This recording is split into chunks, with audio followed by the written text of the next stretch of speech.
बहुत पहले की बात है। बड़े से देश का एक राजा था जिसके पास आगे चल के राजा बनने के लिए कोई बेटे नहीं थे।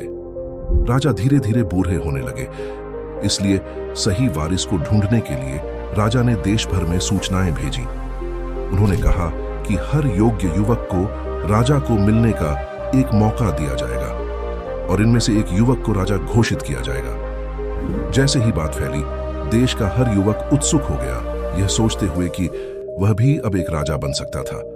उनमें से एक गरीब लड़का भी था जो एक छोटे से गांव में रहता था। काफी काइंड और मेहनती होने के बावजूद राजा के सामने पेश होने के लिए अच्छे कपड़े और देने को महंगे तोहफे नहीं थे। इसलिए उसने काफी मेहनत की, क्योंकि उसे यह मौका नहीं गंवाना था। मिले हुए पैसों से उसने खुद के लिए अच्छा सा एक कोट और तोहफों के रूप में खाना खरीदा। युवक ने अपनी लंबी यात्रा शुरू की। एक दिन चलते वक्त उसने सड़क के किनारे एक गरीब भिखारी को देखा। उसने कुछ हटे हुए कपड़े पहने थे।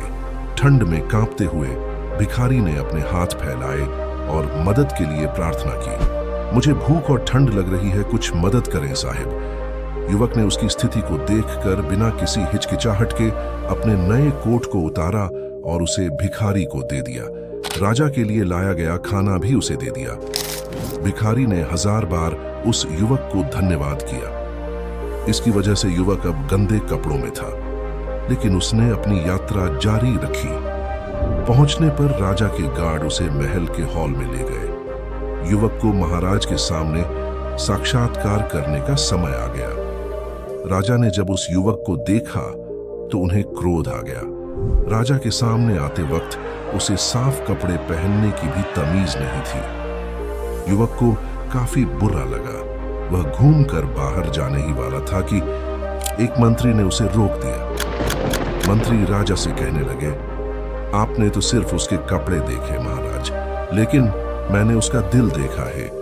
काफी घंटों से मैं सड़क के किनारे भिखारी बनकर पड़ा रहा, किसी ने भी मुझ पर रहम नहीं किया, लेकिन इस आदमी ने कुछ न होने के बावजूद अपने कपड़े मुझे दे दिए। राजा ने उस आदमी की उदारता को महसूस किया। तुम्हारा दिल अच्छा है और तुम सच्चे रूप से अपने साथी मानवों से प्रेम करते हो। राजा युवक की क्रियाओं से प्रभावित, कहने लगे, राजा के सामने तो सब अच्छे बनने की कोशिश करते हैं, लेकिन तुम तो भिक्षुक के प्रति भी दयालु थे। इस देश को एक ऐसे राजा की आवश्यकता है जो पूरे राष्ट्र के कल्याण के लिए काम करेगा, और वह तुम हो। मेरे उपरांत तुम ही राजा बनोगे। यदि हम अपने जीवन में देखें तो दया ज्ञान से अधिक महत्वपूर्ण है, और यह समझना एक ज्ञानी आदमी का लक्षण है। अपने साथियों के लिए करुणा और प्रेम करना सबसे बड़ा उपहार है जो हम दुनिया को दे सकते हैं। आज इस देश में एक राजा अमीर और पावरफुल हो सकता है, उसके पास सब हो सकता है, लेकिन उसका राज्य एक भिखारी के अमीर दिल की तुलना में कुछ नहीं है।